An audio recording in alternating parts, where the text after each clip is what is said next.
কিছু কিছু ভাই এত ফাতলা কথা বলে যে বলে না ভোট ইসলামে নাই। তো এখানে সাবজেক্ট ওয়ালারা দিল আমানত বানাইয়া, আমানত ইমানের সাথে সম্পৃক্ত। আবার কিছু ভাই আছে এই সাবজেক্ট শুনে নাক ছিটকাবে, দূর দূর দূর দূর, ভোটে তো ইসলামে নাই, তো ভোট আমানত হয় কেমনে? কি পাতলা কথা বললেন আপনি।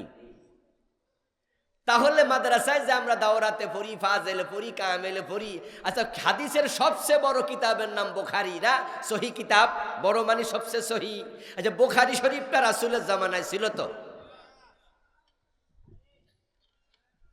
আমার বন্ধু, কত কিছু আছে যেগুলোর মূল নীতিটা পাওয়া যাবে ইসলামে, কিন্তু ডাইভার্সিটিটা ইসলামে নাই। নবীজির ইসলাম যেটা, নবীজির জামানা যেটা, মূল পয়েন্ট ছিল, ডাইভার্সিটি ছিল না। যেমন আমাদের আজকে আমরা সূরা ফাতিহা পড়ার সময় হামজার উপরে আমরা জবর দিছি, আলিফের উপরে জবর দিয়ে হামজা বানাইছি, লামে দিয়েছি সাকিন, হায়ে দিয়েছি জবর। নবীজির জামানায় কি জের জবরগুলো ছিল? আলেমরা কথা বলেন না, ছিল? এটা তো হাজ্জাজ বিন ইউসুফ দিছে। আর হাজ্জাজ তো সাহাবী না, সে তাবী ছিল, জালেম তাবী, নরমাল তাবীও। কত সাহাবী হত্যা করছে, কিন্তু সে একটা ভালো কাজ করছে, খেদমত করছে। শেখ হাসিনা খুব জালেম, কিন্তু এর কিছু ভালো কাজ আছে না? যেমন হানিফ ফ্লাইওভার। এই হানিফ ফ্লাইওভার না বানাইলে কিন্তু আমরা কুমিল্লা এত সহজে আসতে পারতাম না। এই যাত্রা বাড়িয়ে বয়ে থাকা লাগবে 1.5 ঘন্টা জ্যামে পড়ে, কিন্তু আমরা টুস করে চলে আসি। এজন্য খারাপ মানুষেরও কিছু ভালো কাজ আছে। হাজ্জাজ ছিল জালেম, কিন্তু কোরআনের মাঝে হরকত দেয়া এটা তার একটা ভালো কাজ। আমার প্রিয় ভাই, নাহু সরফের কিতাব কি রাসূলের জামানায় ছিল? কিন্তু আজকের এই দিনে আমরা কি মাদ্রাসায় নাহু সরফ পড়াই না? তো আমাদের পড়া কি ইবাদত না? নবীজির জামানায় আজকের ভোটের প্রক্রিয়াটা ছিল না, কিন্তু নবীজির জামানায় কি ছিল? কোরআন থেকে শুনুন, ও আমরুহুম শুরা বাইনাহুম। আল্লাহ তাআলা কোরআনে বলেন, মুসলমানদেরকে আমি বলেছি তোমরা যখন রাষ্ট্র চালাইবা, সমাজ চালাইবা, তখন তোমরা পরামর্শ করে চালাইও। নবীজি কি মদিনার প্রেসিডেন্ট ছিলেন না? কথা কয় না, লোকেরা বুঝি না, আওয়াজ দেন। ছিল? জোর করে হয়ে গেছিল। হিজরত করার পরে মদিনা যাইয়া কইছে, এই মদিনার লোকেরা, আমাকে প্রেসিডেন্ট মানতে হবে না, কল্লা কেটালাম, এরকম? বরং নবীজি হিজরত করে যখন মদিনায় গেলেন, মদিনার আউস, খাজরাজ, বনু নজির, বনু কোরাইজা, বনু কাইনুকা, মদিনার মুশরিকেরা, মদিনার খ্রিস্টানেরা, আরো যারা ছিল সব মানুষ নিজেরা মিটিং করছে। মিটিং করে এক জায়গায় বসে তারা সিদ্ধান্ত নিছে, এখন থেকে মদিনার রাষ্ট্রপ্রধান হবে মুহাম্মাদুর। ওখানে অনেকগুলো কমিউনিটি ছিল, অনেকগুলো গোত্র ছিল। ইহুদিদের মাঝে 3টা গোত্র ছিল। তারা সবাই মিলে পরামর্শ করে নবীকে রাষ্ট্রপ্রধান বানালেন। তাহলে নবীজি যে রাষ্ট্রপ্রধান হলেন, জোর করা হয়েছে না পরামর্শ ভিত্তিতে? এই পরামর্শের সিস্টেমটাই বর্তমানে ভোট। সংখ্যায় মানুষ যখন কম হয় তখন পরামর্শটা সহজ হয়। মানুষ 200, 500, 1000, 10,000, 15,000, 20,000 পরামর্শ করা যায়, হয়তো একটু সময় লাগে। কিন্তু মানুষ যদি 3 কোটি, 5 কোটি, 10 কোটি হয়, পরামর্শ এরকম বৈশা এক জায়গায় আদৌ সুযোগ হয়? এত মানুষ এক জায়গায় জায়গা হইবনি। এবার এটার মাঝে চিন্তার ভিন্নতা আসছে যে কেমনে কি করা যায়। পাবলিকের পরামর্শ, রাষ্ট্রের কে প্রেসিডেন্ট হবে, রাষ্ট্রে কে এমপি হবে, কে মন্ত্রী হবে। যেমন আপনাদের সামনে নির্বাচন, এই নির্বাচনে আপনাদের এলাকায় কে এমপি হবে, এইটা তো পাবলিকের কাছে, ভোটারদের কাছে এসে ওরা বলে যে আমাদের পক্ষে একটু আমি আছি, আমারে দিয়েন। আপনারা সবাই নিজের মতো করে একটা সিল মাইরা, এটা আপনার ব্যক্তিগত পরামর্শ, ঠিক কিনা? আপনার ব্যক্তিগত মতামত, রায় রায় রায়, আপনি ব্যক্তিগত সিল দিলেন যে আমি অমুকরে দিলাম। এবার সবগুলো ভোট গণবে, পরামর্শগুলো গণবে। গণার পর যার পক্ষে পরামর্শ বেশি বর্তমান পৃথিবীর সিস্টেমে, তখন তাকে ওই এলাকার নেতা বানানো হয়। হযরত ওমর রাদিয়াল্লাহু তাআলা আনহুর জীবন থেকে আমরা এটা পেয়েছি। এই যে পরামর্শ দেয়া, পরামর্শ সংখ্যাগরিষ্ঠতার ভিত্তিতেই নেতা হওয়া, এটা হযরত ওমর থেকে পাওয়া যায়। আলাইকুম বিসুন্নতি ওয়া সুন্নাতিল খুলাফাইর রাশিদিন আল মাহদিয়িন, তোমাদের উচিত আমার সুন্নাহকে আঁকড়াইয়া ধরা এবং আমার সুপথপ্রাপ্ত খোলাফায়ে রাশেদার সুন্নত আঁকড়াইয়া ধরা। তো হযরত ওমর কি খোলাফায়ে রাশেদার একজন ছিলেন না? উনার জীবন থেকে আমরা এই পরামর্শের ভিত্তি পাই। নবীর জীবন ও পরামর্শ, সেটা আমি একটু পরে আবার বলবো। আর ওমরের থেকে পাই সংখ্যাধিক্যতার ভিত্তিতে সিদ্ধান্ত, শুধু পরামর্শ নয়। পরামর্শ করো, এটা নবীজিকেই আল্লাহ বলছে, ওয়াশাবিরহুম ফিল আমর। হে রাসূল, মদিনার লোকেরা সবাই মিলে আপনাকে রাষ্ট্রপ্রধান বানাইলো, নেতা বানাইলো, কিন্তু আপনি রাষ্ট্র চালানোর সময় তাদের সাথে পরামর্শ কি রে, বাকিটা কোয়া না খা, আপনি পরামর্শ কইরেন। হ্যাঁ, আপনারাও কিছু কইবেন, কোন জায়গায় হেইও কোয়া লাগে না, বুঝলে কেমন হইবে? আল্লাহ রাসূলকে বলে ওয়াশাবিরহুম ফিল আমর, যে আপনি তাদের সাথে পরামর্শ করিয়েন। আচ্ছা, সাহাবীদের মাঝে নবীজির চেয়ে বেশি বুদ্ধিমান, বেশি বিচক্ষণ, বেশি আলেম কেউ ছিল? কিন্তু এরপরও আল্লাহ বলতেছে আপনি পরামর্শ করিয়েন, কারণ পরামর্শ করলে বারাকা হয়। ইয়াদুল্লাহি আলাল জামাআহ, সংগঠিত কাজের উপরে আল্লাহর হাত থাকে। সুবহানাল্লাহ পড়ে, আল্লাহর রহমত থাকে। আবার কখনো কখনো এমন কিছু বিষয় আছে যাহা ছাত্রের জানা নাই, শিক্ষকে জানে। আবার এমন কিছু বিষয় আছে যাহা শিক্ষকের জানা নাই, ছাত্র জানে। কিছু কিছু বিষয় অভিজ্ঞতারও ব্যাপার আছে, পরামর্শে কাজ হয়। নবীজি পরামর্শ নিতেন তো। খন্দকের যুদ্ধ হবে, খন্দকের যুদ্ধটাকে গজওয়াতুল আহজাব বলা হয়। মক্কার সম্মিলিত শক্তি, কাফেরদের মাঝে যত গ্রুপ আছে, মুশরিক, মাজুসি, আরো যা আছে, সবাই মিলে তারা মদিনা রাষ্ট্রের বিরুদ্ধে ঐক্যবদ্ধ হয়ে তারা এসেছে মদিনা আক্রমণ করতে। গজওয়ায়ে আহজাব, সম্মিলিত সামরিক শক্তি, খন্দকের যুদ্ধ যাকে আমরা বলি, ওই যুদ্ধে মদিনার লোকেরা তাদের মোকাবেলা করবে। নবীজি সাহাবীদেরকে নিয়ে পরামর্শ মিটিং ডাকলেন, কারণ পরামর্শ করার জন্য আদেশ করেছেন কে? নবীজি পরামর্শ সবাই বললেন যে এখন কিভাবে তাদের মোকাবেলা করব, পরামর্শ দাও। এক একজন সাহাবী এক এক পরামর্শ দিলেন। তার মাঝে একজন বয়োবৃদ্ধ সাহাবী ছিলেন, তখন উনার বয়স ছিল 230 বছর। নাম ছিল সালমান ফারসি রাদিয়াল্লাহু তাআলা আনহু। উনি হায়াত পেয়েছিলেন 250 বছর। নবীজির ওই পরামর্শ সবার সেদিন তিনিও সদস্য। উনি পরামর্শ দিলেন, ইয়া রাসূলুল্লাহ, যুদ্ধের ব্যাপারে আমার কিছু অভিজ্ঞতা আছে, আমি আপনি বললে শেয়ার করব। নবীজি বললেন বলো। তখন কিছু পরামর্শ শেয়ার করে বললেন যে মদিনার 3 দিকে পাহাড়ি ভূমি এবং খেজুরের বাগান। আমার মন বলে মক্কার লোকেরা পাহাড়ি ভূমি অতিক্রম করে আসবে না, পাহাড়ে ওঠাও কষ্ট। বাকিটা কর না আপনারা, নামও কি কষ্ট, তারা এই পথ ধরে আসবে না। আর খেজুরের বাগানের ভিতরে ঢুকলে পথ হারায় ফেলবে, এজন্য নিশ্চয় তারা বাগানের ভিতরেও ঢুকবে না। তো খোলা জায়গা যতটুকু আছে এটা একদিক, আমি বলবো সেখানে আমরা খাল কাটবো, পরিখা খনন করব, আপনি আমাদের মাঝে ভাগ করে দেন। আমরা বিশাল লম্বা এক পরিখা, এদিকে কয়েক হাত, ওদিকে কয়েক হাত, ভিতরে কয়েক হাত, এভাবে আমরা কেটে একটা খাল বানাইয়া দেব। খালের এই পাশে তীর ধনুক নিয়ে বসে থাকবো। ওরা নামবে কেমনে? খালের ভিতরে নামলে এখানে ফিরামু, এখানে মার দেবো। আর খালের ভিতরে নামলে তো আর উঠতে পারবো না। তারা কি মক্কা থেকে আসতে সবাই কি লগে একটা মই লই আইছে যে খালের ভিতরে মই দিয়া নামবো, মই দিয়া উঠবো?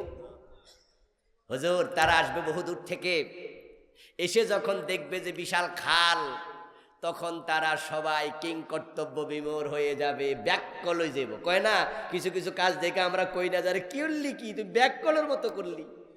অথবা আমি নিজেরে বলি, আরে আমি কি ব্যাককল হয়ে গেলাম নি, কইলোটা কি তা বলি না, এরকম ওরা আইসা ব্যাককল হয়ে যাবে। নবীজি বলে, সালমান তোমার পরামর্শটা চমৎকার।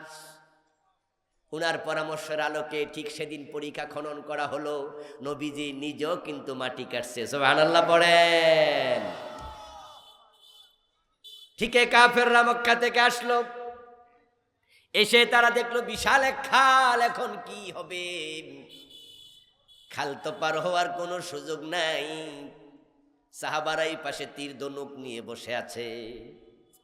এক পর্যায়ে তারা কিছুদিন থাকার পর খাবার শেষ, পানীয় শেষ, খেজুরও শেষ, রুটিও শেষ, পানীয় শেষ, এখন খাবার পাবে কোথায়?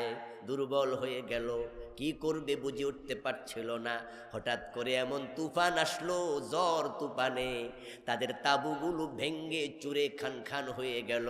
তারা যুদ্ধ না করেই পরাজিত হয়ে মক্কায় পালিয়ে গেল। এবার বলুন তো, পরামর্শের মাঝে বরকত আছে না নাই? পরামর্শ নবীজি করতেন, সাহাবীদেরকে মতামত নিতেন, জিজ্ঞাসা করতেন। তো আমাদের দেশে যারা নেতা হবে, তারা কি জোর করে হবে নাকি নাগরিকদের সাথে পরামর্শ দরকার? এখন নাগরিকরা পরামর্শ দেবে, এই পরামর্শকে আরবিতে বলে আপনার রায়, আর ইংরেজিতে বলে ভোট, এটাকে বলে মাশওয়ারা। এটার বিভিন্ন অর্থ বিভিন্ন শব্দে আসছে। অর্থাৎ আপনি আপনার মতামত দেবেন, এই মতামতটাই পরামর্শ। হযরত ওমর অসুস্থ, উনাকে এক জালেম পিছন থেকে নামাজ চলাকালে ছুরি মেরেছে। উনার রক্তক্ষরণ হচ্ছিল চরমভাবে। ধারণা করা হচ্ছিল হযরত ওমর হয়তো বেঁচে থাকবেন না। উনার ছেলে আব্দুল্লাহ ইবনে ওমর রাদিয়াল্লাহু তাআলা আনহু বাবা ওমরের কাছে গেল, গিয়ে বুঝালেন যে বাবা, হয়তো আপনার জীবনটা আর বেশিক্ষণ পৃথিবীতে স্থায়ী হবে না, যে কোনো সময় প্রদীপটা ধপ করে নিভে যাবে। আমি অনুরোধ করছি আপনি জীবিত থাকতে একজনকে খলিফা বানিয়ে দেন। আপনার পরবর্তী রাষ্ট্রপ্রধান আবু বকর সিদ্দিক আপনাকে যেমন বানাইছে, আবু বকর সিদ্দিকের ইন্তেকালের আগে তিনি ওমরের নামে ওসিয়ত করে গেছেন যে আমার পরে প্রেসিডেন্ট হবে, খলিফা হবে ওমর ইবনুল খাত্তাব রাদিয়াল্লাহু তাআলা আনহু। এই জন্য সাহাবারা আবু বকরের পর ওমরের হাতে বায়াত নিছে, কোনো রকমের পরামর্শ হযরত আবু বকর করতে সুযোগ দেন নাই। এখানে ভিন্নতা আছে, কারণ আবু বকরের নির্বাচনটা আবার এমন ছিল না। নবীজি কিন্তু ইন্তেকালের সময় কাউকে খলিফা বানায়া যান নাই, বরং উনি ইন্তেকাল করলেন সোমবার, উনাকে দাফন করা হলো মঙ্গলবার দিবাগত রাতে বুধবার। মাঝখান দিয়ে চলে গেছে লম্বা সময়। সাহাবারা কাকে পরবর্তী খলিফা বানানো হবে তা নিয়ে তারাও মাশওয়ারা করেছে, তারা পরামর্শ করে এক পর্যায়ে তারা সিদ্ধান্ত নিয়েছে আবু বকর সিদ্দিক হবেন তাদের খলিফা। তারপর আবু বকরের হাতে বায়াত নিয়েছে। বায়াতের পর মঙ্গলবার গভীর রাতে নবীজিকে দাফন করা হয়েছে। কিন্তু ইবনে ওমর বলে, বাবা, আবু বকর আপনাকে যেমন রেখে গেছে খলিফা বানায়া, আমিও আপনাকে বলছি আপনি একজন খলিফা বানায়া যান। ওমর বললেন, না, আমি আবু বকরের সুন্নাহ নয়, আমি রাসূলের সুন্নাহ ফলো করতে চাই। আমার কাছে দুইটা অপশন আছে, একটা হলো নবীজির সুন্নাহ আর একটা আবু বকরের সুন্নাহ। আবু বকরের সুন্নাহ হলো একজন বানানো, যেমন আমারে বানাইছে। আর কারণও আছে ভাই, আবু বকর সিদ্দিক রাদিয়াল্লাহু তাআলা আনহু ওমরকে যেভাবে চিনতেন, এতটা কাছ থেকে চিনতেন যে অন্য অন্য সাহাবারা কেউ হয়তো ওমরের আবু বকরের মতো চিনত না। সবাই ওমরকে চিনত, ওমর মেজাজি, ওমর বড় রাগী, অমক কাউকে কেয়ার করে না, অমক ঢেম কেয়ার টাইপের লোক, ওমর যারে ধরে তাকে আর ছাড়ে না। এই জন্য আবু বকর সিদ্দিক বুঝতেন যে আমার ইন্তেকালের পর যদি আমি লোকদের হাতে দায়িত্ব দেই, লোকেরা কিন্তু ওমরকে খলিফা বানাবে না, কারণ তারা ওরে বড় ডরায়, বড় ভয় পায়, ওর কাছে দাঁড়ে আসবে না। কিন্তু আবু বকর খাঁটি সোনা চিনতে তিনি ভুল করেননি। তিনি জানতেন যে ওমর যতই কঠোর হোক, ওমরের মতো উত্তম শাসক আর হতে পারে না। ওমকের ভিতরে রাষ্ট্র চালানোর যে ক্যাপাবিলিটি আছে, আবু বকর সেটা বুঝেছেন ভালো করে। মানুষের হাতে ছেড়ে দিলে লোকেরা ওমরকে নাও বানাতে পারে, এজন্য আবু বকর ওমরকে বানিয়ে গেলেন। ওমর রাদিয়াল্লাহু তাআলা আনহু বলে আব্দুল্লাহ ইবনে ওমরকে, হে তোমার পরামর্শ ঠিক আছে, আমি চাইলে আবু বকরের মতো একজনকে নেতা বানিয়ে যেতে পারি, কিন্তু আবার রাসূল তো আবু বকরকে বানায়া যান নাই, আমি কাউকে বানাতে চাই না, আমি রাসূলের সুন্নাহটাই ফলো করতে চাই। বাফের বুঝাইতে পারলো না। আব্দুল্লাহ ইবনে ওমর রাদিয়াল্লাহু তাআলা আনহু ডাইরেক্ট চলে গেল হযরত হাফসার বাড়িতে। হাফসা রাদিয়াল্লাহু তাআলা আনহা হলেন আব্দুল্লাহ ইবনে ওমরের বোন, আপন বোন, ওমরের মেয়ে। ছেলের নাম আব্দুল্লাহ ইবনে ওমর, মেয়ের নাম হাফসা বিনতে ওমর। হাফসা ছিলেন রাসূলুল্লাহর স্ত্রী। চলে গেলেন বোনের বাড়ি। এখন বোনের বাড়ি থেকে গিয়ে বলে, হাফসা তোমার বাবা তো আমার কথা শোনে না। কি শব্দ বললো? কথা কয় না লোকেরা। কি শব্দ কইল? তোমার বাবা, এর মানে রাগ। বাপের উপরে কি? আমার বাবা, তোমার বাবা বা আমাদের বাবা এই শব্দ বলে নাই। আবুক, তোমার বাবা আমার কথা শুনুন। তো হাফসা বলে, বাবারে তুমি কি কইছো? আব্দুল্লাহ ইবনে ওমর পুরা কাহিনী শুনালেন। হাফসা বলে, তোমার কথা তো ঠিক, একজন নেতা বানায়া গেলে না ঝামেলা কম, চলো আমিও যাই। এবার হাফসাও গেল। ছেলে মেয়ে দুজন বাবার দুই পাশে বসে বাবার ধরল। আব্দুল্লাহ ইবনে ওমর মনে মনে ভাবে, আমার কথা শুনবা না, হাফসা তোমার মাই হইলে কি হয়েছে, রাসূলের বউ, এই হিসাবে বেড়ি ঠেলা আছে। কি কথা কি ঠিক না? যদিও ওমর তোমার মেয়ে, কিন্তু বেড়ি জামাই কেডা? মুহাম্মদ সাল্লাল্লাহু আলাইহি সাল্লাম বেড়ির হাজবেন্ড, এই হিসাবে বেড়ি তো রাসূলের বউ, না শুনা যাইবা কই? ভাই বোন দুজনে মিলে হযরত ওমরকে বুঝালো। ওমর রাদিয়াল্লাহু তাআলা আনহু আবার একই কথা বললেন যে, না, আমি তোমাদের কথা একমত না। আব্দুল্লাহ ইবনে ওমর এবার বলে, বাবা, যদি কোনো রাখাল তার এক বকরির পাল রেখে কোথাও চলে যায়, ওই বকরির পাল থেকে কোনো বকরি হারিয়ে যাওয়ার সম্ভাবনা আছে কিনা? রাখাল যদি না থাকে, ওই বকরি থেকে কোনো নেকড়ে বাঘ কিছু বকরি খেয়ে ফেলতে পারে কিনা? হযরত ওমর বলে, হ্যাঁ পারে তো। তাহলে নেতা যদি না থাকে, কিছু লোক বিভ্রান্ত হতে পারে কিনা? ওরে বাবা, কি বুদ্ধি! বাপের যুক্তি দিয়া বুঝাইতেছে। আবু বকর কহে, ওমর বলে, হ্যাঁ পারে তো, এই জন্যই তো কয়েকজন নেতা বানাই যান। হযরত ওমর কিছুক্ষণের জন্য চুপ থাকলেন। আব্দুল্লাহ ইবনে ওমর মনে মনে ভাবেন, আমার বাবা কনভিন্স হয়ে গেছে, আমি সক্ষম হয়েছি, আমি পাস, ভাই বোন মিল্লা পাস, বাবারে রাজি করছি। কিন্তু ওমর রাদিয়াল্লাহু তাআলা আনহু কিছুক্ষণ পর মাথা তুলে বলেন, ইন্নাল্লাহা ইয়াহফাজু দীনাহু, তোমাদের কথার সাথে আমি এই বিষয়ে একমত নই। আমার বিশ্বাস, আমার আল্লাহ তার দ্বীন হেফাজত করবে।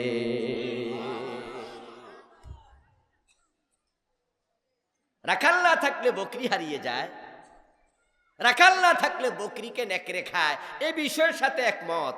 তবে নেতা বানাইতেই হবে, না হয় ইসলামের ক্ষতি হবে, একে আমি একমত না। দ্বীনের মালিক যিনি, হেফাজত করবেন তিনি।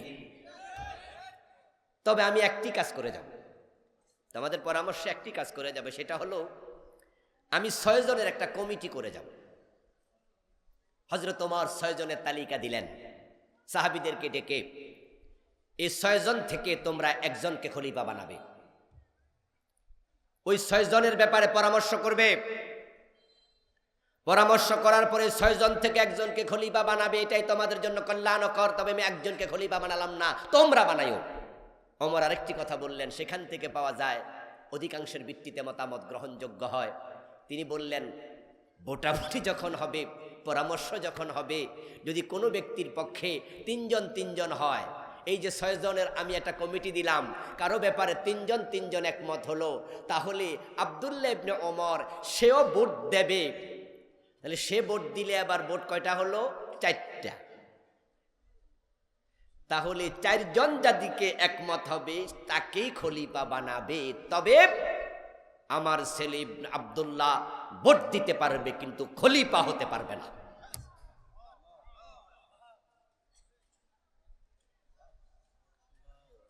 তাহলে উনি একটি জিনিস আমাদের শিখাইলেন যে 3 ভাগ হলে সমাধান হয় না, সমান সমান। তাই আব্দুল্লাহ ভোট দিলে 4 হবে, 4 সংখ্যা বেড়ে গেলে তাকেই নেতা বানাবে। ঠিক আমাদের দেশে আজকের ভোটের যে সিস্টেমটা, এটা খারাপ কিছু না, খারাপ কিছু না। জোর করে নেতা হইও না।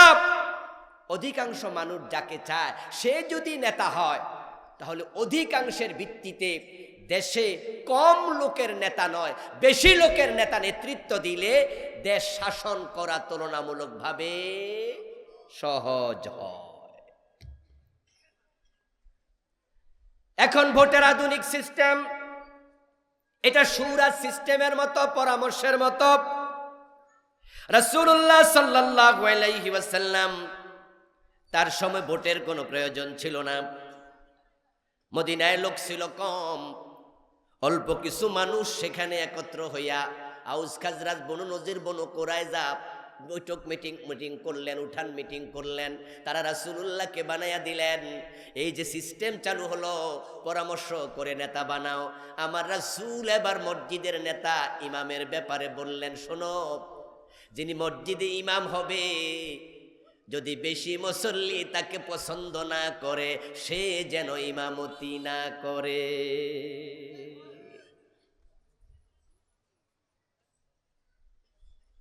যদি বেশি সংখ্যক মুসল্লি কোনো ইমামকে পছন্দ করে, সে যেন ইমামতি না করে। যদি সে জোর করে ইমামতি করে, তার উপর আল্লাহর লানত। নবীজি 3 জনকে লানত দিয়েছেন, সুনানুত তিরমিজির হাদিস। তার মাঝে একজন হচ্ছে যে মানুষের মতামত উপেক্ষা করে, পরোয়া না করে জোর করে ইমামতি করে। ইমাম শব্দের অর্থ কি? আওয়াজ করেন না ভাইরা, ইমাম অর্থ কি? ইমামত নেতা, ইমামত মানে নেতৃত্ব। ইমামত 2 প্রকার, ইমামতে সগরা, ইমামতে কুবরা। মসজিদের 100 জন, 200 জন, 300 জন, 500 জন, 1000 জন মুসল্লির ইমামত, নেতৃত্ব, এটা হলো ছোট ইমামত। আর রাষ্ট্রের যিনি নেতা, এটা হলো বড় ইমামত। তো যদি অধিকাংশ মুসল্লি পছন্দ করে মসজিদের ইমামতি না জায়েজ হয়, রাষ্ট্রে যাকে মানুষ পছন্দ করে না, তার জন্য রাষ্ট্রপ্রধান হওয়া জায়েজ হয় না।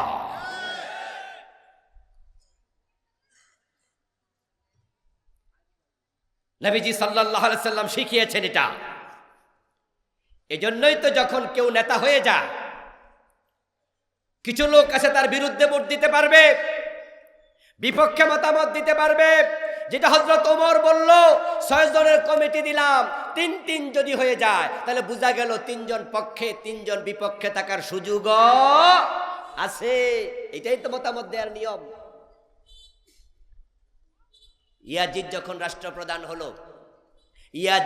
রাষ্ট্রপ্রধান হলো, তখন কি মানুষের মতামতের ভিত্তিতে হয়েছে, নাকি হযরত মুয়াবিয়া নিজে বানাই দিছে? আলেম ওলামারা কথা বলেন। হ্যাঁ, হযরত মুয়াবিয়া রাদিয়াল্লাহু তাআলা আনহু উনার ইন্তেকালের 10 বছর আগে। কত বছর আগে? মুয়াবিয়ার ইন্তেকালের 10 বছর আগে তিনি ইয়াজিদকে ক্রাউন প্রিন্স ঘোষণা করেছেন। তিনি লিখিতভাবে বলে গেছেন যে আমার ইন্তেকালের পর এই চেয়ারে বসবে আমার ছেলে ইয়াজিদ। আমির মুয়াবিয়া ইন্তেকাল করলেন, ইয়াজিদ ক্ষমতায় বসে গেল, নেতার ছেলে নেতা। কিন্তু হযরত ওমর বলেছিলেন যে আমার ছেলে আব্দুল্লাহ ভোট দিতে পারবে, কিন্তু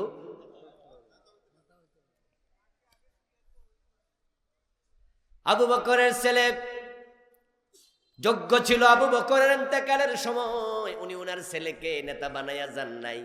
ওমরের ছেলে আব্দুল্লাহ যোগ্য ছিল, ওমর নেতা বানাইয়া যান নাই। ওসমান তার পরবর্তী কাউকে নেতা বানান নাই। হযরত আলী, ইমাম হাসানকে, ইমাম হুসাইন কাউকে নেতা বানান নাই। এটা ইসলামের সিস্টেম না যে নেতার ছেলে নেতা হবে। এটা ইসলামের সিস্টেম না। এজন্য বাংলাদেশে কিছু ইসলামী দল আছে, আর অন ইসলামী দলের কথা তো কইয়া লাভে নাই। হেরা তো আন্ডা বাচ্চাও নেতা হইয়া যায়, ঠিক না? যোগ্যতা লাগে না, মূর্খ নেতা হয়। কারণ ছেলে পীর সাহেবদের মতো আরই বাংলাদেশে পীর সাহেবের ফোলা ফির হইয়া যায়। এবার হেটার হাফ প্যান্ট না ফুললো ফির, লুঙ্গি না ফুললো ফির, এটা ফ্যাডের ভিতরে থাকলো ফির, ঠিক না? এটা ফ্যাডে আছে, অনর জন্ম নেয় না, অসুবিধা নেই, বাইরুক না, বাইরুলি ফির। কিন্তু আলহামদুলিল্লাহ একটি ইসলামী দল বাংলাদেশে আছে, যে দলটাকে আপনারা সবচেয়ে বেশি কাছ থেকে চিনেন। ওই দলের কোন নেতার ছেলে নেতা হয় নাই, সিস্টেমে নেই। ইয়াজিদ যখন প্রেসিডেন্ট হয়ে গেল, ইমাম হুসাইন রাদিয়াল্লাহু তাআলা আনহু ইয়াজিদের বিরুদ্ধে কথা বললেন। কথা বলল মক্কার একদল সাহাবী, কথা বলল মদিনার একদল সাহাবী, কথা বলেছে কুপার হাজার হাজার লোক। ইমাম হুসাইনকে তারা বলেছে আপনি থাকতেই আমরা তাকে নেতা মানি না। সে তাবি, তার বাপ সাহাবী, এই হিসাবে সে তাবেঈ। কিন্তু সমস্যা হচ্ছে ইয়াজিদের ব্যাপারে অভিযোগ আছে যে সে মদ পান করতো। নাউজুবিল্লাহ পড়ে, সে মদ পান করত। ইমাম ইবনে কাসির রাহিমাহুল্লাহ লিখিত বিখ্যাত ইতিহাসের কিতাব আল বিদায়া ওয়ান নিহায়া, ওটার মাঝে আপনারা পাবেন ইয়াজিদের অধ্যায়ে যাবেন, গেলে ইয়াজিদের জীবনী এসেছে এবং ইয়াজিদের ক্ষমতা গ্রহণের প্রেক্ষাপট নিয়ে লম্বা আলোচনা এসেছে। ওখানে ইবনে কাসির রাহিমাহুল্লাহ তিনি উদ্ধৃতি দিয়ে লিখেছেন যে ইয়াজিদের ব্যাপারে অভিযোগ ছিল যে ইয়াশরাবুল খামরা, কানা ইয়াশরাবু, কানা কানা, সে প্রায়শই মদ পান করত। ওয়ায়াতরুকুস সালাতা, এবং সে নামাজ কাজা করত।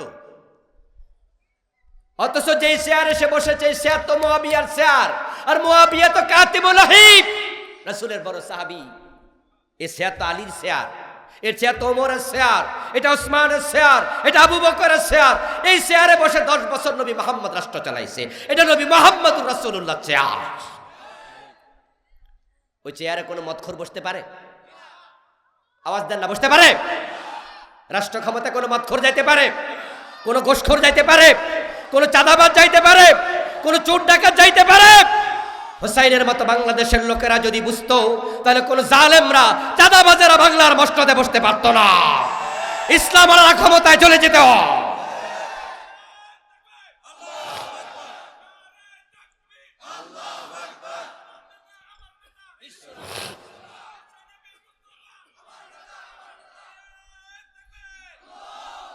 আমার প্রিয় ভাইয়েরা, ইমাম হুসাইন বললেন ঠিক কথা তো, সে তো মধ্যেফ, তাকে কিভাবে চেয়ারে বসাই?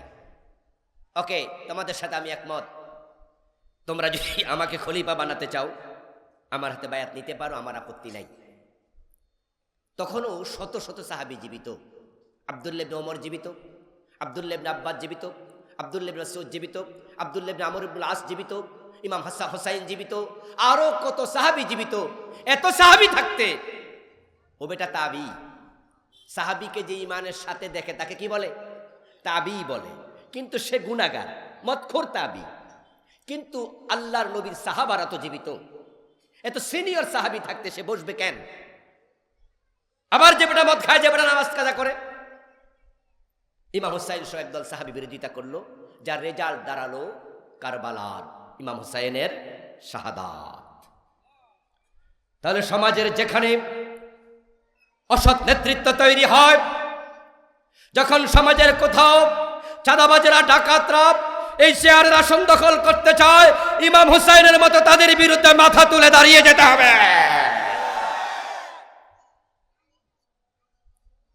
ইমাম হুসাইনের সাথে ইয়াজিদের দ্বন্দ্ব, এটা কি মসজিদের ইমামতি নিয়েছিল? এটা রাষ্ট্রের ইমামতি নিয়েছিল, ইমামতে কোবরা। দোস্ত, যদি ড্রাইভিং সিটে আপনি কোনো মদখোরকে বসাইয়া দেন আর সেই গাড়ির যাত্রী আপনি হয়ে বসে যান, যাত্রী হইয়া 50 জন যাত্রী, ওই মদখোর বেটা গাড়ির ড্রাইভিং সিটে বসা 50 জন যদি হাজী সাহেব হয়, আর মদখোর যখন গাড়ি লইয়া খাদে যাবে 50 জন হাজী কই যাবে? এই জন্য ড্রাইভিং সিটে কাকে বসালেন সেটা ভেরি ভেরি ইম্পর্ট্যান্ট।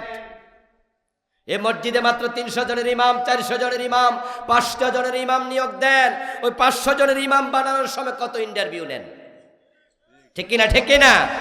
বেটার দাড়ি বড় আছে কিনা, বেটার বউ পর্দা করে কিনা, বেটার কেরাট ঠিক আছে কিনা, বেটা মাসলা জানে কিনা, নিজেরা না বুঝলে বড় মাদ্রাসার হুজুর আইনা তারপর ইন্টারভিউ নেয়। আবার হুজুরের ইন্টারভিউর উপর ভরসা কইরা বইয়া থাকে না, নিজেরাও হাজির থাকে, যে আবার হুজুরে কোনো 2 নাম্বারই কইরা হুজুরের খালতো বাইরে ইমাম বানাই দেয়নি কোনো। এই জন্য আবার নিজেরাও মাঝে মাঝে প্রশ্ন করে। হ্যাঁ, এক মসজিদের একবারে দাড়ি সাসা সভাপতি, কিছু সভাপতি আছে না দাড়ি মোছ নাই, একবারে সপ্পান সপ্পা ক্লিয়ার, ক্লিন শেপ। এখন ইন্টারভিউ চলছে, হুজুররা প্রশ্ন করে। এক পর্যায়ে গিয়ে মসজিদে দাড়ি সাসার সভাপতি উনি ইমামরে প্রশ্ন করছে, হুজুর কিয়ামতের আলামত বলুন। তখন ইমাম সাহেব বলছে, দাড়ি সাসা লোক ইমামরে প্রশ্ন করবে, এটা সবচেয়ে বড় কিয়ামতের আলামত।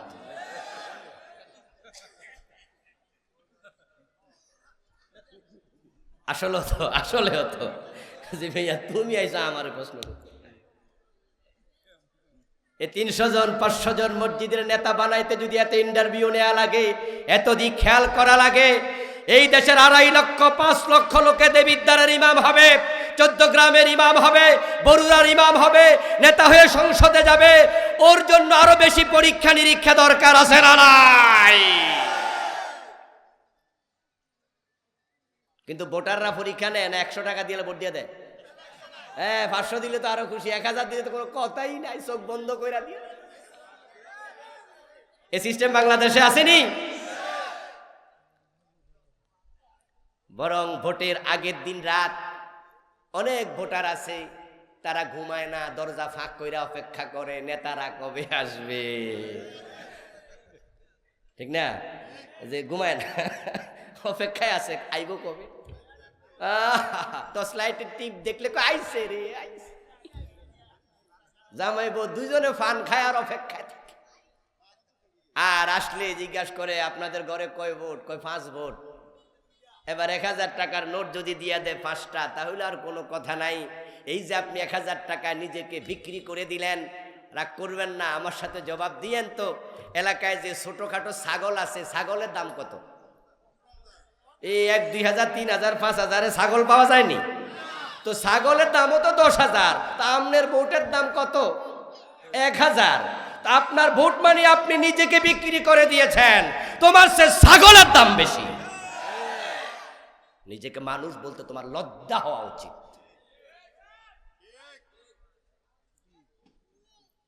আর এই জাতীয় 2 নাম্বার ভোটারগুলোর কারণে সৎ নেতৃত্বগুলো ফেল করে, কারণ সৎ মানুষের হাতে তো টাকা কম, ওরা তো ভোট কিনতে পারে না, ঠিক কিনা?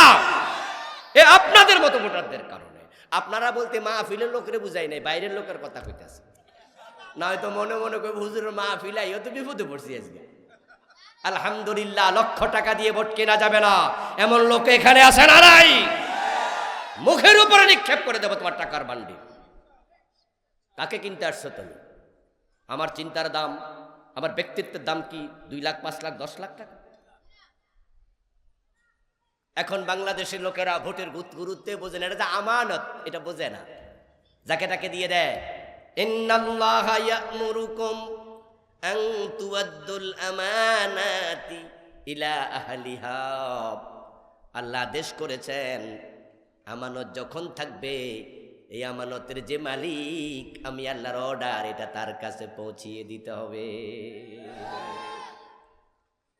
যেই লোক ভোট কিনতে আসে, হেরে ভোট কোনোদিন দেবেন না, টাকা তো নেবেন না, ভোটও দেবেন না, কারণ ভোট কেনার মানে হলো সে পুঁজি খাটাইতেছে, পরে আবার আপনার মাথা বিক্রি করে টাকা তুলে নেবে।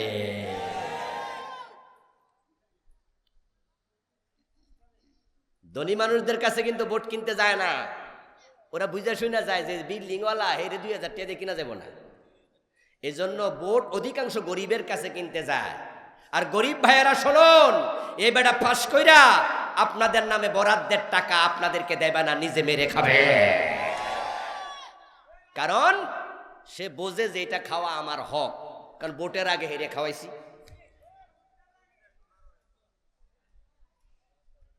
যদি ভোট কেনা বেচা বন্ধ হয়ে যেত, অসৎ লোকেরা নেতা হতে পারত না। আর অসৎ লোক যদি না নেতা হতো, নমিনেশন বাণিজ্য বাংলাদেশে থাকতো না। আপনারা তো অধিকাংশ শিক্ষিত, এখানে পত্রপত্রিকায় দেখেন, ফেসবুকে আসে, এইবারের নির্বাচনকে কেন্দ্র করে আমাদের দেশের 1-2টা দল নমিনেশন বিক্রি করছে 10 কোটি, 20 কোটি, 50 কোটি টাকায়। আচ্ছা, 10 কোটি টাকা যদি নমিনেশন কিনে, আরো 10 কোটি যদি ভোট কিনে, কয় কোটি খরচ হলো? একজন এমপির মাসিক বেতন কত? গুগলে যান, গুগল করুন, আপনি দেখবেন যে একজন এমপির বেতন সচিবের চেয়ে সামান্য বেশি, অর্থাৎ 1.5 লাখ টাকার কাছাকাছি। সরকারের অন্য সুযোগ সুবিধা কিছু আছে, সেগুলো বাদ। মাসিক বেতন 1.5 লাখ টাকা হচ্ছেন একজন এমপির। 1 বছরে 18 লাখ টাকা। 1 বছরে কত? 18 লক্ষ। তাহলে 5 বছরে কত হবে? 5 18 90 লক্ষ। এর মানে 1 কোটি এখনো হয় নাই। তো খরচ করছে 20 কোটি, বাকি 19 কোটির কি খবর?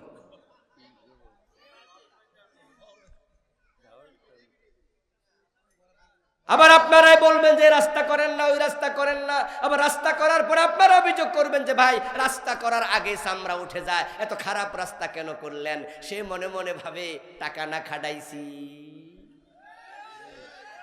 এই জন্য আমানত যথাযথ জায়গায় দেয়া দরকার আছে না নাই? ভোট আমানত। মোমেন কখনো আমানতের খেয়ানত করবে না। মোমেনের গুণাবলী হলো, বৈশিষ্ট্য হলো, ওয়াল্লাযীনা হুম লিআমানাতিহিম ওয়া আহাদিহিম রাউন। মোমেন তার অঙ্গীকার, তার চুক্তি এবং তার আমানত রক্ষা করে, কখনো চুক্তি এবং আমানত ভঙ্গ করে না। এ কথা বলেছেন কে? সূরা মুমিনুনের শুরুতে আল্লাহ মোমেনদের বৈশিষ্ট্য বলছে, তার মাঝে এটা বলছে, ওয়াল্লাযীনা লিআমানাতিহিম ওয়া আহদিহিম রাউন। এখন আপনি মুমিন দাবি করে ভোটটা বিক্রি করে দিলেন, অথবা ভোট যে পাবে তাকে না দিয়া আরেকজনকে দিলেন। কেন দিলেন? সে আপনার স্বাস্থ্য ভাই লাগে, সে আপনার দলের লোক, কিন্তু সেই এই আমানতের যোগ্য নয়। তাহলে এটা কি আমানতের রক্ষা হলো না খেয়ানত হলো? আর আমানত খেয়ানত করা মুনাফিকের আলামত। ভোট একটা শাহাদাত, ভোট হচ্ছে সাক্ষ্য। আপনি যাকে ভোট দিলেন, অর্থাৎ আপনি বুঝিয়ে দিলেন যে এই লোকটা সৎ, এই লোকটা অসৎ নয়। অসৎ লোককে কোনো সৎ লোক ভোট দিতে পারে না। পারে পারে পারে কোনো বেনামাজিকে কোনো নামাজি ভোট দিতে পারে না। কোনো ভালো মানুষ কখনো খারাপ মানুষকে ভোট দিতে পারে না। আপনি সাক্ষ্য দিলেন সে সৎ, সে অসৎ না। তার কাছে দেশের বাজেট যখন আসবে, রাষ্ট্রের টাকায় সে সামান্য তসরুফ করবে না। বাংলাদেশে এটা যদিও একটা অলিক, এটা অনেকটা মনে করে অসম্ভব, রাষ্ট্রের টাকা খাবে না, এটা কি হয়? কিন্তু আলহামদুলিল্লাহ, আমরা 2 জন মন্ত্রী পেয়েছিলাম বাংলাদেশে। 3টা মন্ত্রণালয় তারা চালাইছে। 2 জন মন্ত্রী 5 বছর। শহীদ মতিউর রহমান নিজামী রহমতুল্লাহ আলাই, শহীদ আলী হাসান মোহাম্মদ মুজাহিদ রহমতুল্লাহ আলাই, এ 2 জনের বিদায়ের পর ফখরুদ্দিন মঈনুদ্দিন সরকার যখন ক্ষমতায় এসেছিল, তখন তাদের মন্ত্রণালয়কে মাইক্রোস্কোপ দিয়ে তারা খুঁজেছে, 1 টাকার দুর্নীতি পায় নাই।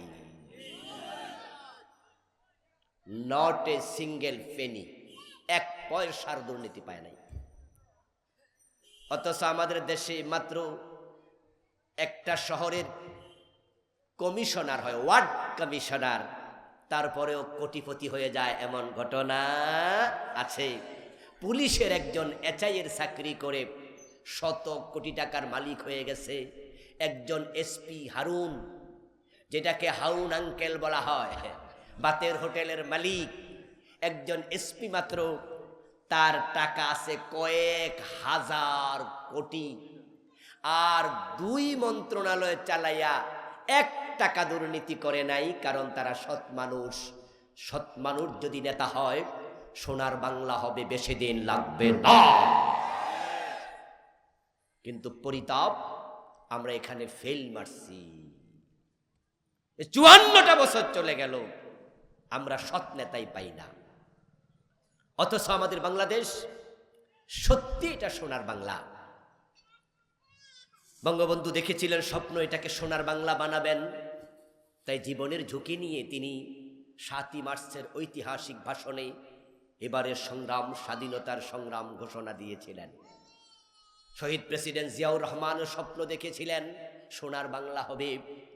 তাই তিনি বেতার কেন্দ্র চট্টগ্রাম থেকে বলেছেন, মেজর জিয়া বলছি, জীবনের ঝুঁকি নিয়েছেন স্বাধীনতার ঘোষণা দেওয়ার সময়, কারণ তখনও তিনি পাকিস্তান আর্মির মেজর। ওই অবস্থায় বাংলাদেশের স্বাধীনতার ঘোষণা দেয়া যে কতটা ঝুঁকিপূর্ণ। দেশটা স্বাধীন যদি না হতো, সেনা আইনে রাষ্ট্রদ্রোহের মামলায় ফাঁসিতে ঝুলানো হতো মেজর জিয়াকে। স্বপ্ন দেখেছিলেন সোনার বাংলা, কিন্তু সোনার বাংলা তো হলো না, হলো তলাবিহীন ঝুরি। এখন ব্যাংকে গেলে 10 লাখ টাকা একসাথে দিতে পারে না। দেশটা শেষ করে ফেলেছে। ইসলামী ব্যাংকের 18টা শাখা থেকে গত 15 বছরে বিদেশে টাকা পাচার করা হয়েছে 80,000 কোটি। টোটাল বাংলাদেশ থেকে টাকা পাচার হয়েছে 28 লক্ষ কোটি। তো টাকা না থাকলে পাচার হলো কেমনে? আছে তো, কিন্তু পাচার হলো। দেশে টাকা নেই। আমি একটি কামেল মাদ্রাসার মুহাদ্দিস, এখানে অনেকে আপনারা শিক্ষক আছেন, এখানে এমপিও ভুক্ত মাদ্রাসায় পড়াই।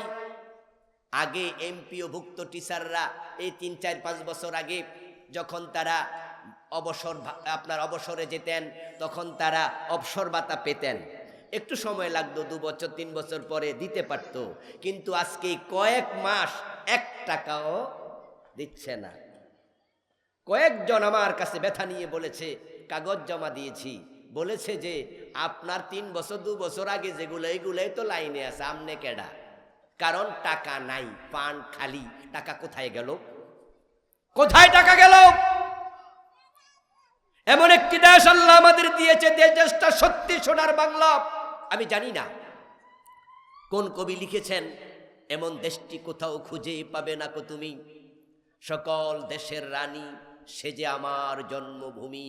তিনি কয় দেশ সফর করে বাংলাদেশের এই কবিতা লিখছে আমি জানি না। তবে আল্লাহ তাআলা আমাকে পৃথিবীর অনেকগুলো দেশ দেখার সুযোগ দিয়েছে। এই অগাস্ট আমেরিকায় 3 দিন ছিলাম কনফারেন্সে।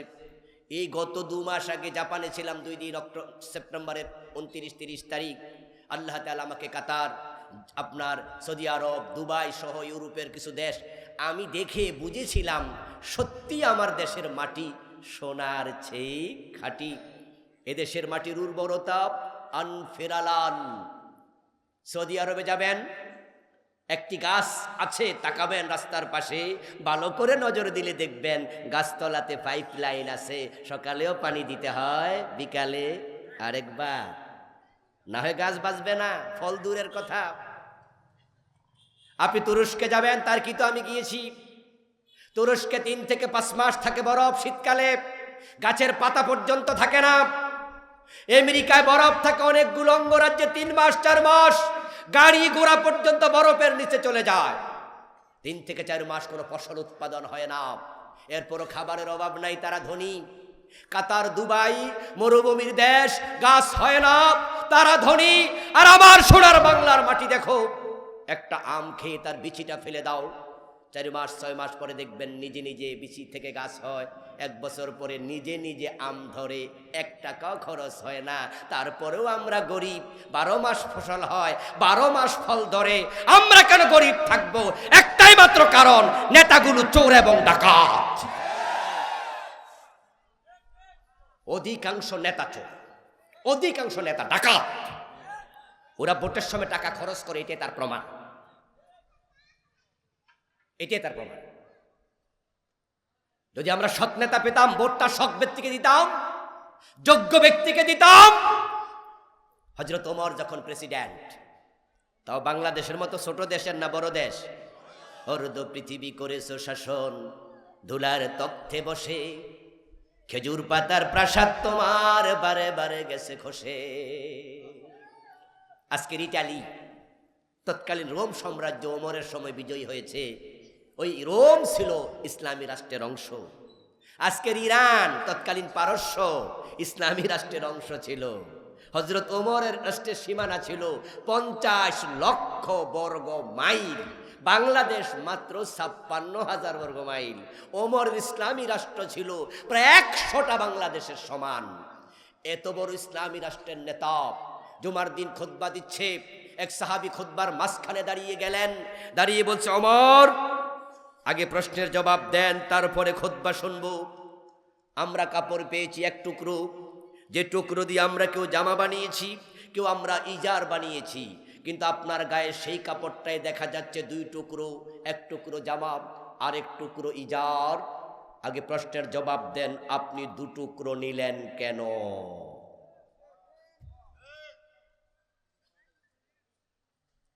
ওমর কি অসৎ হয়ে গেল নাকি?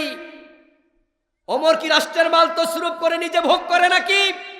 প্রশ্ন করেছে, আগে জবাব দিতে হবে। আমাদের নেতা এমপি হওয়ার আগে বাড়িতে ছিল টিনের ঘর, 1 তলা বিল্ডিং। 5 বছর পর ঢাকা শহরে 10 তলা বিল্ডিং। এ প্রশ্ন আমরা করতে পারি না, কারণ আমরাই তো টাকার বিনিময়ে ভোট বেচি। না হয় আমরাও জিজ্ঞাসা করতে পারতাম, টাকা কোথায় পাওয়া গেল? তোমাকে জবাব দিতে হবে, তোমাকে জবাব দিতে হবে। আমার প্রিয় ভাইরা, এখন মসজিদের ইমাম বানানোর সময় তো কত পরীক্ষা। আরে দোষ তো আমাদের, তলাবিহীন ঝুড়ি তো আমরা বানিয়েছি। মালয়েশিয়া, এখানে অনেকে গিয়েছেন, আমিও গিয়েছি, 4 দিন ছিলাম কুয়ালালামপুরে আরো 10-12 বছর আগে। ওই মালয়েশিয়া আমাদের মাত্র 8 বছরের সিনিয়র। তারা স্বাধীন হলো 1963-তে, তারা দেশ পেল। আমরা স্বাধীন হলাম 71-এ, মাত্র 8 বছর আগে। এবং তাদের দেশের আবহাওয়া বাংলাদেশের মতোই, ও দেশের খনিজ পদার্থ নাই, আমাদের মতোই সামান্য সামান্য। কিন্তু তারা এখন পৃথিবীর অন্যতম সেরা অর্থনীতির ম্যাগনেট। ওই মালয়েশিয়া যাওয়ার জন্য আমাদের পোলাপান লাইন ধরে খাড়াইয়া থাকে, ঠিক না? আর ওখানতে আমাদের দেশে কয়জন আই, ওদেরকে ডাক দিলে আইবনি। তা আমরা কেন সেখানে যাই, তারা কেন আসে না? তাদের দেশের খনিজ পদার্থ নাই, তারা ধনী হয়ে গেল। কুয়ালালামপুরে গিয়ে দেখলাম বিশাল টুইন টাওয়ার, নিচে দাঁড়িয়ে টুপি খুলে তারপরে তাকালাম উপরে, টুপি নি মাথায় পড়ে যায় মাটিতে। 50 তলা বিল্ডিং কয়টা আছে কুয়ালালামপুর, তার কোনো হিসাব নাই। তারা এত আগাতে পারলো, আর আমরা একটা 50 তলা বিল্ডিং এখনো বাংলাদেশে বানাইয়া দেখাইতে পারি নাই যে আমরাও পারি। তো 8 বছর সিনিয়র হইয়া তারা আগাইলো, আমরা কেন পিছাইয়া যাই? আমরা কেন ব্যাংকে টাকা পাই না? কারণ তারা পেয়েছে মাহাথির মোহাম্মদের মতো সৎ নেতা, আর আমরা পেয়েছি বাটপাড়া সিটার নেতা। এখন সামনে ভোট আসছে, আমানত জায়গা মতো দেয়া দরকার আছে না নাই? আল্লাহ বলছি, ইয়া আইয়ুহাল্লাযীনা আমানু কুনু কাওয়ামিন বিল কিসতি শুহাদা লিল্লাহ। ওই ইমানদারেরা, ন্যায়ের পক্ষে সাক্ষী দেওয়ার জন্য তোমরা দাঁড়ায়া যাও। ভোট একটা সাক্ষ্য, মানে আপনি তার পক্ষে সিল মেরে সাক্ষ্য দিলেন সে যোগ্য, সে আমানতদার, সে সৎ, সে ভালো মানুষ, সে নেতা হওয়ার যোগ্যতা রাখে। এই কথা যদি মিথ্যা হয় তাহলে বোঝা গেল আপনি সাক্ষী হিসাবে ভালো সাক্ষী নন, আপনি মিথ্যুক সাক্ষী। এখন আপনার ভোট পাইয়া ওই লোকটা হয়ে গেল নেতা। এখন নেতা হওয়ার পরে সে কি যদি চুরি করে আপনি ভোটার হিসাবে গুনাহগার হবেন না? আপনি তাকে হেল্প করছেন নেতা হওয়ার জন্য, আপনি তার সাপোর্টার, তার পক্ষে সাক্ষী।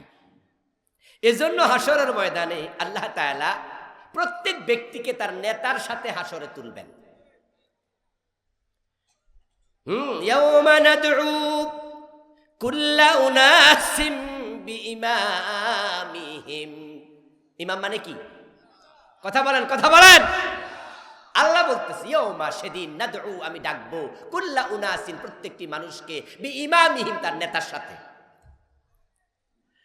নেতার আমল নামাজের মাসে কি আছে জানেননি? গম চুরি আছে, টিয়ারের কাবি খার চাল চুরি আছে, রাস্তার টাকা চুরি আছে, মদের ব্যবসা আছে, সুদের ব্যবসা আছে, মদের লাইসেন্স দেয়া আছে, সুদের লাইসেন্স দেয়া আছে, নারীবাজি আছে, জেনাবাজি আছে। ওই যে টাকলা মুরাদ, নাম কি ভুলে গেছেন না? মনে আছে? ইয়েস। তার এলাকার লোকেরা তাকে ভোট দিয়ে তো নেতা বানাইছিল, সে এমপি ছিল, প্রতিমন্ত্রী ছিল। হোটেল সোনারগাঁয়ের এত নাম্বার রুমে আমি আছি, ও নায়িকা মাহিয়া মাহি, তুমি চলে আসো সেখানে, মনে আছে? নায়িকা বলে না, আমি তো আসতে পারবো না। উনি বলে না, আসলে ডিজিএফআই পাঠাবো, এনএসআই পুলিশ পাঠাইয়া তোমারে ধরে নিয়ে আসবো। দুজন যে প্রেমালাপ রসালাপ করছিলেন, এটা কে বা কারা ভিডিও অডিও করে পরে ফেসবুকে, উনাদের দুইজনের আলাপ দ্বারা প্রমাণিত হয়। হঠাৎ করে ডাকে নাই, নায়িকা কি বেড়ার বউ লাগে?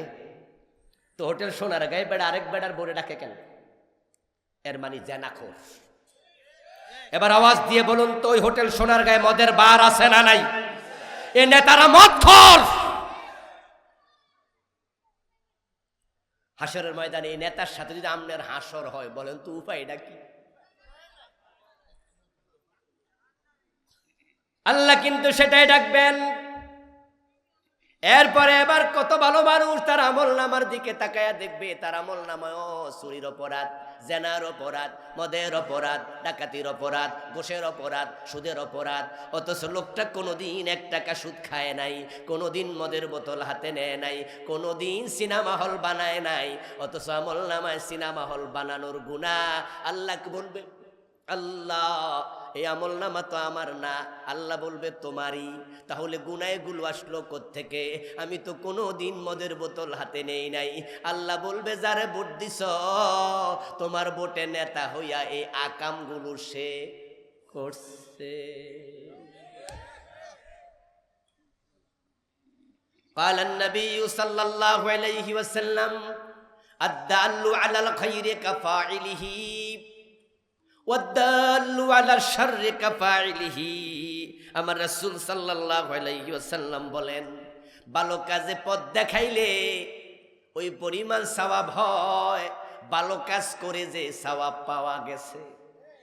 আবার খারাপ কাজে পথ দেখাইলে ওই পরিমাণ গুনাহ হয়, খারাপ কাজ করুন না যে গুনাহগার হইছে। এই যে আপনার রাস্তার 10% 20% এমপি সাহেব খাইয়া লাইছে, এমপি না হইলে কি টাকা খাইতে পারতো? বলেন না, কথা বলেন না ভাইরা, খাইতে পারতো? তাহলে আপনার ভোট না হইলে তো এমপি হইতে পারতো না। এজন্য বেড়া 10 কোটি টাকা খাইছে, আপনার আমল নামায় দেখবেন যে ফ্রি 10 কোটির গুনাহ। আরে দোস্ত, নিজের আমলের অবস্থাও তো খারাপ না, আরেক বেটাটা লইয়া দুজকে যাব নাকি আমরা? এজন্য অসৎ লোককে ভোট দেয়া যাবে না। রাজি আছেন না নাই? খোঁজ নিয়ে জেনে শুনে ভোট দিন, জেনে শুনে ভোট দিন, জেনে শুনে দিন। এখন কিয়ামতের আগে অযোগ্য লোকেরা নেতা হবে, নবীজি বলে গেছেন। কিয়ামত তো আগাইতেছে না দিন দিন। ইজা উসসিদাল আমরু ইলা গায়রি আহলিহি ফান্তাজিরিস সাআ। নবীজি সাল্লাল্লাহু আলাইহি ওয়াসাল্লাম বলেছেন, যখন দেখবে অযোগ্য লোক ক্ষমতা, তখন বুঝবে কিয়ামতের অপেক্ষা করো, কিয়ামত আর বেশি দূর নাই। গত 17 বছরে এমন কিছু এমপি হয়েছিল, আস্তাগফিরুল্লাহ, মমতাজ বেগমও নাকি এমপি। দুঃখ রাখি কোথায়, দুঃখ রাখি কোথায়?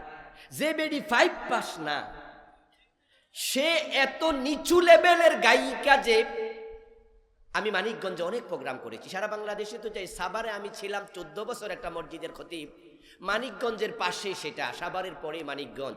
এই গত সপ্তাহ মানিকগঞ্জ গিয়েছি। আমি সেখানে গিয়ে শুনেছি, আস্তাগফিরুল্লাহ, কি বলি বলেন তো, উজু টুজু ভেঙে যাবো কইলে ওকে 500 টাকা দিল নাকি কেউ রাতের বেলায় কাছে পাইতো। ও 500 টাকার নারী, ওখান থেকে ধৈরা আইনা ওরে বসাইলো কোথায়? রাষ্ট্রের আইন বানানোর জায়গায় ঢুকাইল। যার গানের লেভেল এত নিচু, ইবলিসও মনে হয় গান লিখতো না, গাইতো না, হে গান গায়। বন্ধু হাইটটা যায়, হের বুকটা নাকি ফাইটটা যায়। তো বন্ধু হের বলো আটলে তোর সমস্যা কি? আবার গান গায়, হে জায়গা দেখে আমি বন্ধুর কোলে রে, আমি বন্ধুর কোলে। আচ্ছা, বাংলাদেশের এটা যায়, এই গান যায়, এই কালচার দেশের সাথে যায়। তুই বন্ধুর কোলে কি করস? তো তোর হাজব্যান্ড আছে। এই হলো গায়িকা মমতাজ, আর ওরে বানাইছে এমপি। আরেকটা অযোগ্য এমপি মন্ত্রী হয়েছিল সংসদে, আপনারা দেখেছেন, সে পড়তেছে মাননীয় স্পিকার। এরপরে কি যে কইতাছে, বাংলা রিডিংটা জানে না। এরা নেতা হওয়া কি কিয়ামতের আলামত না? নবীজি 1450 বছর আগে এটে বলেছেন, ইজা উসসিদাল আমরু ইলা গায়রি আহলিহি ফান্তাজিরিস সা। ভোটের ব্যাপারে কেউ করে অ্যালার্জি আছে। একদল আলেম ওলামা পর্যন্ত বলে যে না, এ ভোটাভুটি জায়েজ নাই, নবীজির সময় এগুলো ছিল না। আমি শুরুতেই বলেছি, নবীজির সময় তো কত কিছুই ছিল না। এই যে আজকে মাহফিলে বৈশা মাইক দিয়া কথা কইতাছি, এই মাইক তো নবীজির সময় ছিল। তো মাইক দিয়ে ওয়াজ করো কেমনে? নবীজির সময় তো ছিল না, কিন্তু মুখের কথাটা ছিল কিনা? এই মাইকটা আনা ছিল না, কথাটা তো ছিল। তো নবীজির সময় সিল ছিল না, কিন্তু মতামত ছিল কিনা? আমরুহুম শুরা বাইনাহুম। তো মতামত তো রাসূলের সময় ছিল, সাহাবীদের সময় ছিল, মতামত তো আজকেও আছে। এইটা না সিলমোহর। এখন একদল হুজুর বলে এ ভোটাভুটি দরকার নাই। তাদের এই ফতুয়াগুলো সম্পূর্ণ যারা আমাদের দেশে ইসলাম বিরোধী তাদের পক্ষে চলে যাচ্ছে। কারণ আপনারা যদি ওই হুজুরদের ফতুয়া শুনে আগামী নির্বাচনে ভোটে না যান, তাহলে ইসলামওয়ালা কিছু মানুষ ভোট থেকে বিরত থাকলো, এতে করে যারা ইসলামে নাই তারা পাস করা সহজ হয়ে যাবে। এজন্য আমরা কি চাই? আমরা ভোটের মাধ্যমে পরিবর্তন চাই। ভোটে যে পরিবর্তন হয়, তোমার চোখে কি পড়ে না ঢাকা বিশ্ববিদ্যালয়? যে বিশ্ববিদ্যালয়ে ইসলামের নাম নেয়া যেত না, ইফতার মাহফিল করা যায় নাই, মনে আছে না নাই? ঢাকা বিশ্ববিদ্যালয়ে ইফতার মাহফিল করা যায় না। আর সেখানে এবারে রমাদানে ছাত্রছাত্রীরা তাদের হলগুলোতে তারাবির নামাজ হাফেজ সাহেব রাইখা খতম তারাবি পড়ছে। এবং আমাদের মুস্তাক ফয়জি ভাই গতকালকে এখানে বক্তা ছিল, এবার উনাকে দাওয়াত দিয়া সিরাত মাহফিল করছে ঢাকা বিশ্ববিদ্যালয়। এখন আমি ঢাকা ইউনিভার্সিটির ছাত্র, তো ওখান থেকে আমার এমফিল পিএইচডি 5 বছর লাগাতার সেখানে গিয়েছি পিএইচডির গবেষণায়। যেতাম যখন ওই মহলে ওই সময়, তখন মনে ভয় থাকতো কখন কোন দিক থেকে কেউ ঢিল মারে, কেউ গালি দেয়, কেউ আবার গায়ে হাত তোলে কিনা, আলেম মোলামা টুপি মাথায় পাঞ্জাবি গায়ে। কিন্তু এখন যখন ঢাকা বিশ্ববিদ্যালয়ে বিভিন্ন কাজে যাই, এখন তো এইভাবে বুক ফুলে যায়। এখন ঢাকা বিশ্ববিদ্যালয়ের এরিয়াতে ইসলামের বিরুদ্ধে কথা বলার সাহস কারো আছে? তাহলে ভোটের একটা ফলাফল লাভ আছে না নাই? ইউনিভার্সিটির স্টুডেন্টরা যখন তাদের ভোট ইসলামের পক্ষে দিছে, ইসলামের পক্ষ শক্তি বিজয় হয়েছে আলহামদুলিল্লাহ। ঢাকা বিশ্ববিদ্যালয় এরিয়াতে এখন ইউনিভার্সিটির ভিসি উনি ইমামতি করে, ঠিক না? দেখেন নাই? ঢাকা বিশ্ববিদ্যালয়ের ভিসি নিজে ইমাম হয়ে নামাজ পড়ে। এবার বলুন তো, যদি বাংলাদেশে ভোট দিয়ে আমরা এমন একটি ইসলামী সরকার আনতাম, তাহলে এই দেশ ইসলামের বিরুদ্ধে কেউ কথা বলতো? কয়দিন আগে সোহরাওয়ার্দী উদ্যানে বিশাল সমাবেশ হলো, নাম খতমে নবুয়ত। ওই খতমে নবুয়ত সমাবেশে লাখ লাখ লোক হয়েছে, কয়েকশো বক্তা সেখানে গেছে। হয়তো বক্তৃতা দিয়েছে 50-60 জন, বাকি হাজার হাজার বক্তা, না সবাই চান্স পায় নাই। যদি 100 বক্তা বক্তৃতা দেয় 1 মিনিট 2 মিনিট করে, সবার আলোচনা বিষয় একটা, কাদিয়ানীকে রাষ্ট্রীয়ভাবে কাফের ঘোষণা করতে হবে। ইউনূস সরকারকে বলছি, এভাবে কইছে না, হ্যাঁ ইউনূস সরকার কাদিয়ানীকে রাষ্ট্রীয়ভাবে কাফের ঘোষণা করে দাও। আচ্ছা, ইউনূস সরকার করছে? হে করার সম্ভাবনা আছে? এর আগে আওয়ামী লীগের সময় দাবি করছেন, তারা করছিল? বিএনপি করছিল? জাতীয় পার্টি করছিল? ও হুজুরেরা, আউলামারা, তোমাদের মাথার মগজ ভালো করে খোলা দরকার। কান খুলে শোনো আলেম, আওয়ামী লীগ কাদিয়ানীর সাথে সম্পর্ক রাখে, তাদের ভোট দরকার, এজন্য তারা কাফের ঘোষণা করেনি রাষ্ট্রীয়ভাবে। বিএনপিও করে নাই, জাতীয় পার্টিও করবে না। ইউনূস মিয়া কিন্তু মুসলমানের বন্ধু না, তিনি আমেরিকার বন্ধু, ঠিক না? জানেননি? উনারা আমরা বসাইছি, কিন্তু ইসলামের বন্ধু না। ইউনূস মিয়ার যেই মন্ত্রী পরিষদ আছে না, উপদেষ্টা, এই শতকরা ৭০টা ইসলাম বিরোধী। এই বেড়ি বুড়ি যা বসাইছে না, এগুলো সব হলো এনজিওর লোক। এবং তারা সর্বপ্রথম যে রিপোর্টটা জমা দেয়, ডক্টর ইউনূসকে প্রধান উপদেষ্টা বানানোর পিছনে আলহামদুলিল্লাহ আমার এই ছোট্ট মানুষ, আমারও ভূমিকা ছিল। ভূমিকা ছোট মোটো জায়গায় রাখি নাই, ফেসবুক পর্যন্ত নয়। ৫ তারিখে বিপ্লব হয়, সেদিন আমি তার্কিতে ছিলাম। আমার আমেরিকায় প্রোগ্রাম ছিল, তুরস্কে যাচ্ছিলাম, তার্কিতে ৩ দিন ছিলাম। আমার দেশ পত্রিকার সম্পাদক মাহমুদুর রহমান, উনি তখন তার্কিতে থাকেন, উনি দেশে থাকতে পারে নাই, পালাইয়াছিল। তো দেশ থেকে ছিল কয়েক বছর মালয়েশিয়া, সেখান থেকে তুরস্ক। ৬ তারিখে আমি যাই মাহমুদুর রহমান সাহেবের সাথে মিটিং করে। উনাকে সেখানে বলেছি, ডক্টর ইউনূসকে বলুন উনি যেন প্রধান হয়, কারণ শেখ হাসিনা বলে গেছে ইন্ডিয়ার মোকাবেলায় বাংলাদেশে ইউনূস ছাড়া সেকেন্ড কাউকে দেখছি না যে ইন্ডিয়াকে মোকাবেলা করে ক্ষমতায় থাকতে পারবে। উনি বলেছিলেন সেদিন, মাহমুদুর রহমান সাহেব, আমরা ৬ জন ছিলাম একসাথে, উনার বাসায় গেলাম। উনি বললেন এই বেটা তো ইসলামের পক্ষের লোক না, আপনি কি জানেন? আমি বলি জানি স্যার, এই বেটা তো সুদখোর, সুদের ব্যাংক বসাইছে, সব জানি। কিন্তু এই মুহূর্তে শেখ হাসিনা এবং ইন্ডিয়াকে টেগেল দেওয়ার মতো দ্বিতীয় আরেকজনের নাম বলেন, তাহলে আমরা তার পক্ষ নেব। মাহমুদুর রহমান সাহেব বললেন যে না, ওনার চেয়ে আরো শক্তিশালী কেউ এখন বর্তমানে বাংলাদেশে। বললাম স্যার প্লিজ, তাহলে তার বিরুদ্ধে না বলে তাকে ক্ষমতায় আনেন। ছাত্ররা এনেছে, আমরা সাথে ছিলাম, আন্দোলন ছাত্ররাই করেছে। কিন্তু ইউনূস মিয়ার সরকার ১ নাম্বার যে কমিশন রিপোর্ট দিল, সেটা ছিল নারী সংস্কার কমিশন। ওই কমিশনে আল্লাহর কোরআনের অনেকগুলো আয়াতের বিরুদ্ধে তাদের প্রস্তাবনা। ওই কমিশনের রিপোর্ট একবারে শুরুতে লিখেছে এদেশে নারীদের অগ্রগতির পিছনে সবচেয়ে বড় বাধা হলো ইসলাম। নাউজুবিল্লাহ পড়বেন না? তখন আমরা সেমিনার করেছি, প্রেস ক্লাবে করেছি, ইঞ্জিনিয়ার স্টুডিওতে করেছি, কয়েক জায়গায় আমিও গেছিলাম। আমরা ইউনূস সরকারকে বলেছি এই কমিশন বাতিল করো, এই প্রস্তাবনা বাতিল করো। আলহামদুলিল্লাহ সেটা বাতিল হয়েছে, সেটা কার্যকর হয়নি। আমার যে কথা, এখন ইউনূস মিয়ার কাছে যে আপনারা মাইক হাতে নিয়ে সোহরাওয়ার্দী উদ্যানে বললেন কাদিয়ানীকে কাফের ঘোষণা করো, এ বেটা তো ইসলামের বন্ধু না, বেটা তো ইসলাম জানেও না, বেটা তো ভালো করে সূরা ফাতিহা পারে কিনা আমার সন্দেহ আছে। তবে আলহামদুলিল্লাহ এখন মাথায় টুপি দেয়, ঠিক কিনা? এখন আগের চেয়ে অনেক ভালো। যেমন আজকেও তিনি আমাদের হাদির জানাজায় চমৎকার একটি বক্তৃতা দিয়েছেন, এবং আমাদের ইসলাম ওয়ালাদের সাথে তার ভালোবাসা এখন বেশি। এখন আমার কথা কি জানেন? কথা শেষ করছি। আমার কথা হচ্ছে, আমরা যে হুজুরের একসাথ হইয়া ওদেরকে বলতেছি কাদিয়ানীরে কাফের ঘোষণা করেন, আচ্ছা আমরা বলবো কেন? বলা দরকার কি?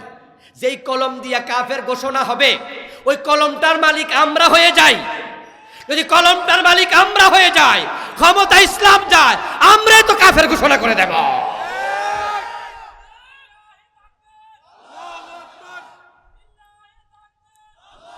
আমার প্রিয় ভাইরা, এখন ইসলামকে ক্ষমতায় নিতে হলে পন্থা আছে ৩টা। কয়টা পন্থা? একটা হলো বিপ্লব, আরেকটা হচ্ছে যুদ্ধ জিহাদ, আর একটা হলো ভোট। এই ৩টার বাহিরে কোনো ওয়ে আছে এটা আমার জানা নাই। আমি অনেকের সাথে কথা বলেছি কয়েক বছর ধরে, অনেক প্রাজ্ঞ ব্যক্তি যারা এই দেশে ভোটের বিরুদ্ধে কথা বলে, খেলাফত চাই খেলাফত চাই খেলাফত চাই বলে, ওদের সাথে কথা বলেছি যে আপনারা ৩টার বিকল্প আর কি আছে বলেন? না, ৩টার বাহিরে নাই। তো বাংলাদেশে তলোয়ার হাতে নিয়ে যুদ্ধ করবেন, কার সাথে করবেন? ইসলামে মুসলমানের যুদ্ধের কোনো অনুমতি আছে? তো আওয়ামী লীগ যতই খারাপ হোক তাদের মাঝে মুসলমান নাই। বিএনপির মাঝে মুসলমান নাই, জাতীয় পার্টির মাঝে মুসলমান নাই, তো যুদ্ধ করবেন কার সাথে? ইসলামকে যুদ্ধের অনুমতি দেয় যে আপনি তলোয়ার হাতে নেবেন?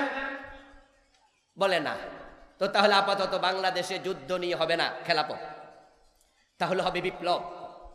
বিপ্লব মানে হলো জুলাই বিপ্লবের মতো খেলাপথের পক্ষে, আল্লাহর আইনের পক্ষে সব মানুষ রাস্তায় নেমে যাবে, অধিকাংশ মানুষ নামবে, তারপর সরকার পালিয়ে যাবে, তারপর আমরা ক্ষমতা ইসলামকে নেব।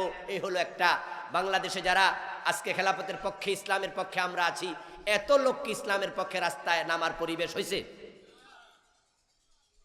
তাহলে এখন 3 নাম্বার ওয়ে হলো ভোট। এখন আপাতত তো এটা ছাড়া কোনো রাস্তা নাই। সুতরাং বিপ্লবের পরিবেশ হওয়ার আগ পর্যন্ত ভোট পবিত্র আমানত, এটা ইসলামের পক্ষে দিতে হবে। আর ইসলাম ওরা যখন সংখ্যাগরিষ্ঠ হবে, বিনা রক্তে বিনা যুদ্ধেই ইসলাম ক্ষমতা যাওয়ার পরিবেশ তৈরি হবে ইনশাআল্লাহ।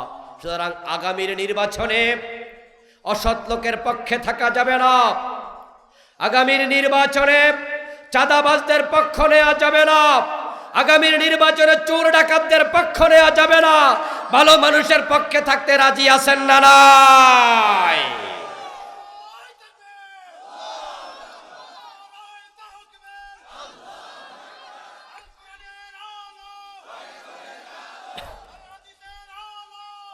প্রিয় ভাইয়ের, আসুন আমরা কোরআনের পক্ষে দাঁড়িয়ে যাই, ভোট পবিত্র আমানত, খেয়ানত না করে যথাস্থানে পৌঁছিয়ে দেই। আল্লাহ তৌফিক দাও, বলুন আমিন।